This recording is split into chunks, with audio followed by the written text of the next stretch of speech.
Mga kababayan, dapat malaman niyo itong isiniwalat ni Attorney Harold Respicio. Isa din siyang kandidato for Vice Mayor at isa rin siyang abogado, mga kababayan. Pero bukod sa pagiging abogado, isa rin siyang IT expert at meron siyang alam sa pagdating sa panghahak. Ngayon, ang kanyang isisiwalat dito sa video ito ay tungkol sa posibleng mangyari kasi itong automated counting machine ng COMELEC ay madali daw i-hack. Ito nga po, mga kababayan, dahil ang isiniwalat niya at ipinaalam niya nga ito sa mga kababayan natin sa sambayan ng Pilipino na dapat daw maging ano tayo kasi ang nangyari kay Attorney Harold Respicio, mga kababayan, kinasuhan siya ng COMELEC sa kanyang isiniwalat at gusto pa raw siyang ipadisbar. Samantalang maganda naman ang kanyang layunin na ipaalam sa lahat na posibleng ang ma-hack ang automated counting machine.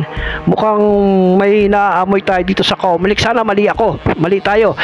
Anyway, mga kababayan, panoorin natin itong si Attorney Harold Respicio sa kanyang pagbubunyag na ito. Kasi nakakapag-alala lang na baka nga talaga mangyari sa midterm election na magkaroon ng dayaan yung mga pambato nating mga kandidato madaya, tapos ang manalo yung mga politiko na wala namang inisip kundi ang magnakaw sa kaban ng bayan. Pakinggan natin at kayo na ang humusga sa mga isisiwalat niya. Mga kababayan, pakishare nyo na rin tong video ito at nang makarating po sa iba pa nating mga kababayan tungkol dito sa pasabog ni Attorney Harold Respicio. At sana din makarating din ito kay Sir Ted Filon, kasi alam niyo naman si Sir Ted Filon, isa ito sa matapang na angkorman na talagang bumibira, no? At maimbitahan niya itong si Attorney Harold Respicio dyan sa kanyang programa. At ganoon din ito si COMELEC Chair George Garcia na mahingan din ang side ni COMELEC Chair Garcia tungkol dito sa ginawa nila kay Attorney Harold Respicio na kinasuhan daw at gusto pa raw siyang ipadisbar. Samantalang ang nais niya lang naman ay ipaalam yung posibleng mangyari sa eleksyon dahil napakadali daw talagang i-hack itong automated machine ng COMELEC. Pakinggan natin itong si Attorney Respicio sa kanyang mga pasabog.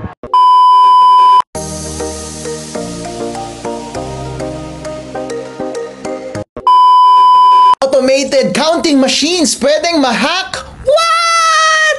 Alright, kinasuhan ako ng COMELEC dahil sa isang video kung saan pinag-uusapan ko yung kahinaan ng automated counting machines or ACM at pwede ba silang ma-hack? Ito po si Attorney Harold Respicio at kinasuhan ako ng COMELEC at ipapadisbar din daw nila ako at tatanggalin din daw yung lisensya ko bilang CPA mula sa PRC. Wow! Nakakatakot, alright? Yung video na yon na sinasabi nila ay pinatanggal na nila mula sa Facebook, so hindi nyo ma-access. So pag-uusapan natin ngayong araw na ito kung ano yung laman ng video na iyon. Alright. Ako bilang abogado ay isa rin akong IT expert kasi bago ako naging abogado ay isa akong CPA. Nagtrabaho ako sa Deloitte, ang #1 auditing firm sa buong mundo, at ang expertise ko was information systems audit. Kaya alam ko ang lahat ng mga bagay na yan. Marunong akong mag-code at marunong akong mag-hack. Ang trabaho ko before was tignan yung mga kahinaan ng mga computer systems at sasabihin ko, "Hoy, pwedeng i-hack ito, baka gusto mong ayusin." Actually, dun sa video na yon sinabi ko lang na, "Hoy, COMELEC, merong kahinaan itong automated counting machines, baka gusto ninyong ayusin." So, Attorney Harold Respicio, ano ba yung sinasabi mong kahinaan doon sa video na yon? Ang sinabi ko was, sabi ko, kapag connected yung ACM sa internet bago mag-print ng election return, pwedeng ma-hack yung makina at madaya ang eleksyon. Wow, Attorney Harold Respicio, please explain. Ano ba ang proseso ng pagboboto gamit ang automated counting machine? So, ito po yung proseso. Ayon sa rules na inilabas ng COMELEC, yung automated counting machines ay nasa presinto on the day of elections. Yung automated counting machine na yon ay connected sa internet the whole day. At kapag boboto ka, ilalagay mo yung boto mo doon at bibilangin ng makina lahat ng boto. Pero yung pagbilang ng makina, para siyang nag-i-score ng basketball. Habang bumoboto ang mga tao, merong running score. Pero hindi katulad ng basketball, yung score doon sa loob ng voting machine na yon, hindi mo nakikita, walang nakakakita. At makikita lamang yung final score pagkatapos na ng pagboto matapos ang alas 7 ng gabi on election day. At lalabas yung information na yon sa pamamagitan ng pagprint ng election return. Tapos yung makina, ipapadala niya yung result sa servers ng COMELEC at yun yung official na returns ng election. Ang concern ko was, kapag konektado sa internet yung makina, bago mag-print ng election return at corrupted yung source code ng makina, pwedeng ma-hack ng isang hacker yung makina at dadayain yung lalabas na final score doon sa election returns at madadaya yung resulta ng election. Yun po ang puntos ko doon sa video na iyon. So, Attorney Harold Respicio, bakit pwede bang mabago yung source code ng isang makina? Well, ang binanggit ko doon sa video was, pwede on principle basta may physical access ka sa makina. Bilang eksperto sa IT, ikaw din, kapag bumibili ka ng gadget mo doon sa Green Hills, di ba? Kapag nakaw yung cellphone na yon or nakaw yung laptop, pag dadalhin mo doon, babaguhin na nila yung source code ng computer na yon kahit may password pa yung device na yon. Kasi, ang basic principle ng information system security is, basta may physical access sa device, ang isang masamang tao at gusto niyang baguhin yung source code ng makina na yon, pwede mong mabago yung source code ng makina na yon. So, on principle, ang mga makina ng pagboto, basta merong access ang tao dyan, pwedeng mabago yung source code. Ngayon, ang diniscuss ko doon sa video was, sige, sinesecure nga ng COMELEC lahat ng makina na iyon. Actually, meron bang opening, ang sinabi ko sa video is, meron bang opening or instance na baka hindi nakatingin yung gwardiya na merong bad actor doon at baguhin niya yung source code? Kayo na lang ang humusga, di ba? So, mahirap iwasan yun kasi kahit gaano ka pa ka-stricto sa pagbantay ng makina, kahit konting sandali lamang na merong access ang masamang tao doon sa makina, halimbawa, galing sa loob ng gobyerno, kung gusto nilang dayain yung eleksyon, pwede nilang dayain yung eleksyon. Yun yung binanggit ko doon sa video na iyon. Ngayon, hindi mo maiiwasan yung bagay na iyon. Kaya ang alternatibo mong solusyon dyan ay, kapag nagtanim sila ng masamang code, source code doon sa makina at may opening sa hacker, pwedeng i-hack. Dapat ang gawin mo, during election day, wag mo siyang i-connect sa internet.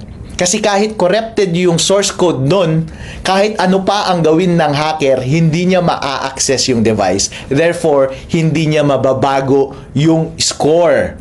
And kapag hindi niya nabago yung score, ang lalabas na score ay yung tamang score sa makina at walang magagawa yung makina. Once i-connect mo na siya sa internet later at ipadala mo yung results sa server ng COMELEC, hindi mahirap nang dayahin yun kasi may kopya na lahat ng watcher ng totoong resulta ng eleksyon. Yun yung binabanggit ko na pwedeng opening doon sa video na iyon.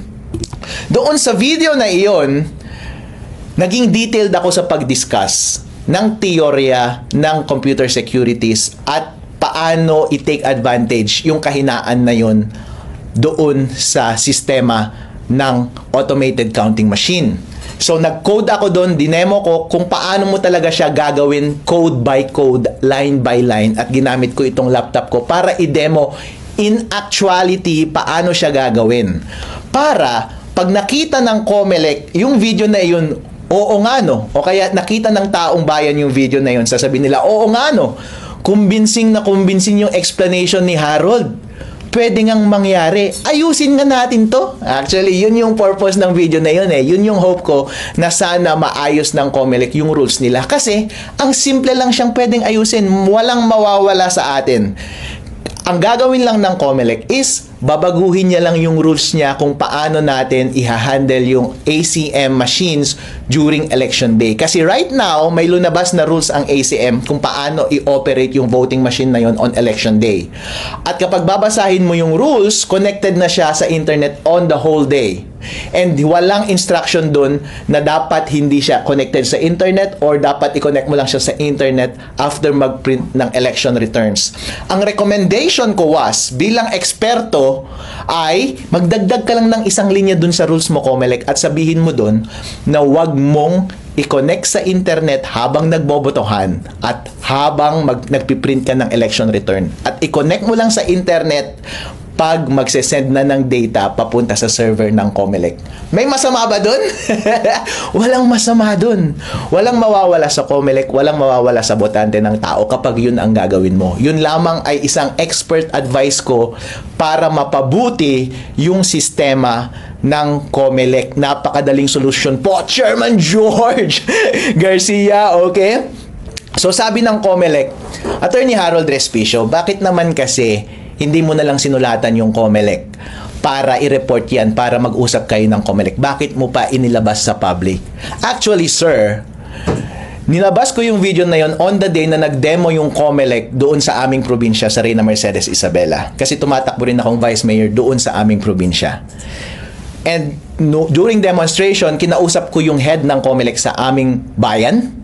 Tinanong ko siya about sa vulnerability na ito. Hindi niya masagot at dinismiss niya ako. Dismissive siya sa akin. Pinakausap niya sa akin yung provincial COMELEC. Tinanong ko siya, pinagalitan pa ako. Dinismiss niya ako at binabaliwala niya yung concern ko. So anong gagawin ko? Malamang kapag i-raise ko sa COMELEC, since ganun na yung attitude niyo COMELEC, wala na akong ibang choice kundi ibigay sa taong bayan yung impormasyon na yon at sila ang mismong magtutulak sa COMELEC na improve nila yung sistema nila. Alright? At sinasabi rin ng COMELEC ngayon, merong isang question na yang si Harold Respicio, nagkakalat lang yan ng masamang impormasyon, misinformation. Eh kasi kung nagsisinungaling yung voter machine natin, kung pwedeng ma-hack, meron namang randomized audit. So, tama, pwede kang mag-randomize audit. Pero ibig sabihin ba walang nangyaring dayaan? Totally, hindi. Kasi, kapag meron ako bilang hacker at may access ako dun sa automated counting machine, pwede kong piliin yung machine na pwede kong dayain. Pwede kong sabihin na itong mga makinang ito, wag nating dayain, pero yung makina number 1, 2, 3 dito sa precinct na to, dayain natin. Paano kapag dun sa randomized testing mo, ang itest mo ay yung mga makina na hindi nadaya? The only way na pwede mo lang masabi na totally na walang nangyaring dayaan sa election is i-test mo lahat ng voting machine at i-secure mo lahat ng resibo ng boto doon sa ballot box na yon. At dapat isa-isahin mo kung nagmamatch lahat ng ballot box at saka yung resulta ng boto. Since hindi ginagawa ng COMELEC, hindi nila pwedeng i-discount yung possibility na pwedeng madaya yung election. Yun yung point ko po doon sa video na iyon. Ang question pa sa akin ng media is, Attorney Harold, bakit ginamit mo ba yung, doon sa video mo, ginamit mo ba yung code ng COMELEC, source code ng COMELEC? Hindi! Wala akong kopya ng source code ng COMELEC. Wala akong kopya ng firmware ng voting machines. Wala akong access sa voting machines. Hindi ko alam. Pero lahat kasi ng prinsipyo ng lahat ng information systems katulad ng mga ACM ay pare-pareho lamang yan. Ang dinemo ko lang doon ay kapag ako ay isang eksperto, ganito ang pwedeng mangyari para maayos itong sistema ng COMELEC. So, dinemonstrate ko doon kung saan yung mahina na parte. Kapag ako yung masamang individual na gustong dayain yung makina, ipinakita ko doon kung paano mo talaga i-code. Gamit ang ibang source code, gamit ang ibang equipment. Ang ginamit ko lang na equipment is yung laptop ko, hindi yung actual voting machine. Pero ang prinsipyo ng pandaraya ng mga makina, ng pagmanipulate ng mga makina ay pare-pareho lamang. Yun lang yung dinedemonstrate ko. In as much as pwede kong i-demonstrate sa kahit na kaninong tao yung mga vulnerability ng kahit na anong gadget. Pero hindi ako nagkaroon ng access sa source code ng Comelec at yung firmware ng automated counting machines. So yun. At yun nga, pina-down na ng Comelec yung dalawang video yun na nasa Facebook na nakapost. Ngayon ko lang na-realize na yun pala ang dahilan. Kasi sabi ng Facebook, sabi ko, bakit ninyo tinanggal itong mga videos na ito? Sabi ng Facebook sa akin, kasi may nag-report na nagva-violate ka daw ng batas. Sabi ko, freedom of speech yan.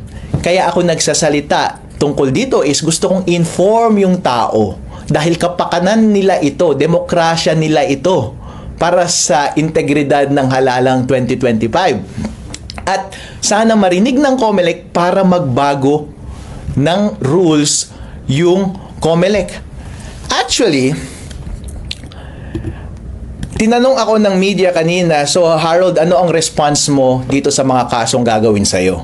Kasi ipapadisbar ka pa daw sa Supreme Court at tatanggalin ka pa daw ng lisensya mo bilang Certified Public Accountant dyan sa PRC. So anong response mo? Talagang ganyan ang buhay. Wala tayong magagawa. Kung gusto nila, kunin na rin nila yung aso ko kasi gusto na naman nilang sirain ang buhay ko. Pero ang bottom line is, Chairman George Garcia, pagkakataon mo to na patunayan ang iyong sarili. Legacy mo ito. Hindi ko alam kung ito ang una o huli mo bilang chairman ng Comelec. Gusto mo bang matandaan bilang chairman ng Comelec na nagpapatahimik sa mga concerned citizen na gusto lamang ng tapat na eleksyon? Or gusto mo makilala bilang isang professional at mature na commissioner na nakikinig ng feedback, especially mula sa expert, at titignan mo yung sistema mo kung tama ba o mali. At kung tama, babaguhin mo. At kung hindi naman totoo yung sinasabi ni Attorney Harold Respicio, and then let the public judge for themselves. Dahil pinakamahalaga po lahat ang kalayaan ng tao na magsalita. Nangyari na po ito paulit-ulit sa maraming gobyerno sa buong mundo kung saan merong mga taga-tuligsa sa gobyerno at pinapatahimik nila yung taong iyon. Pagdating sa huli, ang talo ay yung mga abusadong gobyerno na iyon. Pagdating sa huli, ang katotohanan pa rin ang lalabas. Kaya ang advice ko sa Comelec ay, kung sa tingin ninyo aatras ako sa impormasyon na to, or aatras ako sa kandidasiya ko bilang Vice Mayor ng Reyna Mercedes ng Isabela, well, hindi ko gagawin yun. Dahil nagtitiwala ako sa ating batas na ang tama at ang karapatan nating mga individual na malaman ang lahat ng transaksyon ng gobyerno ang siyang magwawagi sa huli. So, yan po. Ako po si Attorney Harold Respicio, and this is The Respicio!